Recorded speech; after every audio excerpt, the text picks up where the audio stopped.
I work collectively with both groups, specifically the linguistics department, physics department, the Lewis University Physics department, to work on a project that emphasizes and monitors the air quality within the Philadelphia. What we have done is put up 16, currently we have 16 live sensors. Within Lockport we have 2, we have some in Joliet, Romeoville, and Preston. And through these sensors we're able to keep track of the air quality index in the area, temperature, and humidity, which is available to anyone who wants to look at it on the Purple Air website, which is where we get our sensors.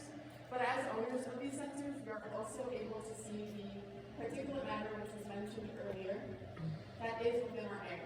And particulate matter, for those who are unaware, is a particle that we are able to inhale and is 30 times smaller than a single strand of human hair.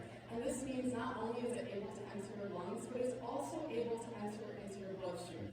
This leads to things as inducing asthma in young kids, worsening the symptoms of those older adults who have heart or lung disease, and overall just creating an environment that is bad for everyone. Beyond just health effects, it's also something that can poorly affect our environment. For example, it can deplete the nutrients in soil, it can damage crops, and it can also lead to reduced visibility. Now, not only is it important to understand what particulate matter can do to our bodies and to the environment, but it's also important to understand the sources. Specifically, particulate matter has many sources, some of those being diesel trucks, construction, regular cars, fires, and many others. With this development, you will be introducing and bringing in 2 main sources of particulate matter into the community, those being construction and an increase in vehicles. Looking at the plan, it was said that this development would take about 5 years to do. Now we learned today that it might take up to 10 years. That would be 10 years of residents having to hear, see, drive through, and breathe in the air that's produced by this construction. That is 5 years, or 5 to 10 years of everyone having to deal with an isolated spike of particulate matter that can directly impact your health. And not only will it be an isolated spike of particulate matter for those years of construction, but it will continue to be a reality for residents as people begin to move into these homes, and not only are they moving in, but they're most likely bringing a vehicle.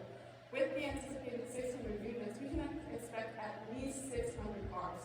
That is, no surprise, is going to cause a depletion in our air quality. And with our sensors, we're also able to go through and do forms of analysis. I quickly looked at the numbers for Lockport, since we have a sensor in this building, just for the month of November. We averaged for this month at an 8.76 particulate matter in the air, which to the EPA standards is on the good side. But in comparison, if we look at places like we have a sensor in the Joliet Township office, which for those who don't know is located in central Joliet in the middle of the city, they average 10.43.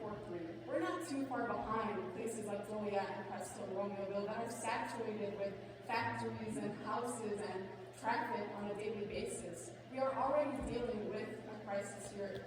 Well, I wouldn't call it a crisis, but we are already dealing with air quality issues here in Lockport because, as we have already heard, there are many complaints about the traffic that goes on not only in this area, but other areas in Lockport as well. Just take State Street and leading up to the bridge. That is heavy traffic that goes through there as well.